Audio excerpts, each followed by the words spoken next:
Hierarchy of human needs 1943 में Abraham Maslow, जो कि अमेरिकन साइकोलॉजिस्ट थे, इन्होंने अपने book a theory of human motivation में एक कॉन्सेप्ट लॉन्च किया जिसका नाम था हायरार्की ऑफ ह्यूमन नीड्स, जिससे ये सामने आया है कि हम लोगों की एक कोई इच्छा अगर पूरी होती है तो हम दूसरी इच्छा के लिए प्रेरित हो जाते हैं, हम मोटिवेटेड होते रहते हैं।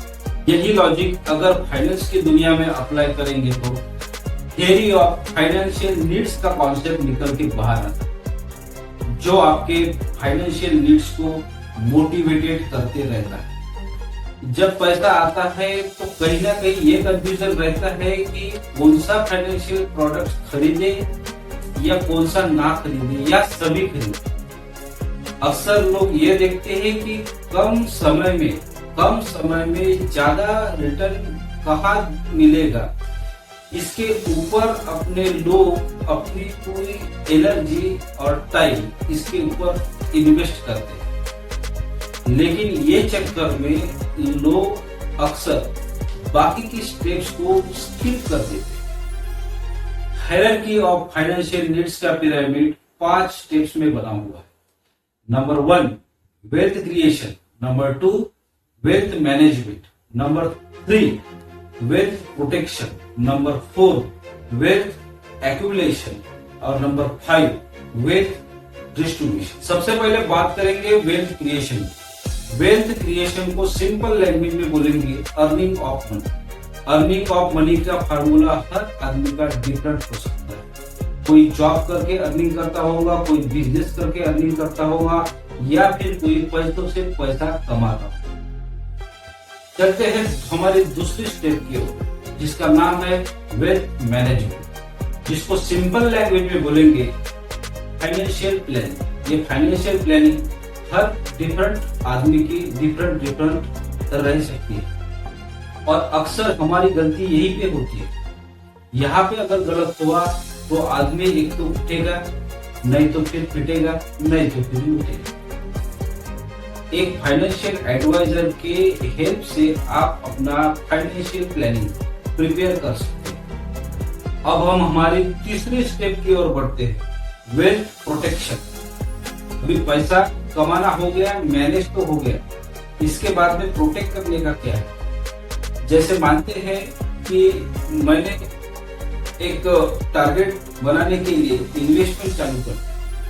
इन्वेस्टमेंट चालू किया और मेरा टारगेट था कि 15 साल के बाद में मुझे 1 करोड़ चाहिए कॉर्पस रिटायरमेंट के लिए। और मानते हैं किसी कारणवश मेरा डेथ होती है या फिर एक्सीडेंट होता है और एक्सीडेंट होने से परमानेंट या टेम्पररी डिसेबल होता है। अगर ऐसा कुछ होता है तो मेरा इन्वेस्टमेंट का क्या? मैं तो इन्वेस्टमेंट नहीं कर पाऊंगा। अगर मैं इन्वेस्टमेंट नहीं कर पाऊंगा तो मेरा जो टारगेट अचीव करने का एम था 1 करोड़ का, वो कैसे अचीव होगा। और इसी को प्रोटेक्ट करने के लिए एक आपको इमरजेंसी फंड पहले से क्रिएट करना पड़ेगा या फिर आपको एक इंश्योरेंस पॉलिसी खरीदना पड़ेगा। इंश्योरेंस पॉलिसी आपके हेल्थ से रिलेटेड भी हो सकती है, आपके एक्सीडेंट के रिलेटेड भी हो सकती है या फिर आपके डेथ के रिलेटेड भी हो सकती है या फिर परमानेंट और पार्शियल डिसेबिलिटी के हिसाब से भी हो सकती है। ये खर्च के रूप में दिखाई देगा, लेकिन आइडियल फाइनेंशियल एडवाइस ये बताती है कि इंश्योरेंस आपकी कई वर्षों से की गई मेहनत के ऊपर पानी नहीं फेरेगा। हमारी चौथी स्टेप है वेल्थ एक्यूमुलेशन। एक बार आपने अपने आप को प्रोटेक्ट करने के बाद में आपको अपने गोल्स की, फाइनेंशियल गोल्स की एक लिस्ट बनाना है। उस लिस्ट में टॉपिक डिफरेंट रह सकते हैं, जैसे रिटायरमेंट का, एजुकेशन का, मैरिज का।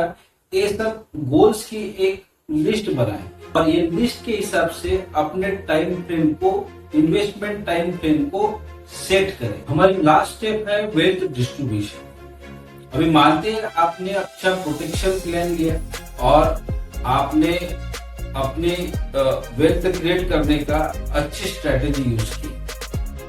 लेकिन ये सब करने के बावजूद अगर आपने नॉमिनेशन नहीं किया तो आपको जो पूंजी जमा हुई है उसका फायदा क्या है। इसलिए डिस्ट्रीब्यूशन में हम बताते हैं एस्टेट प्लानिंग, विल राइटिंग और नॉमिनेशन, ये बहुत इंपॉर्टेंट पार्ट है।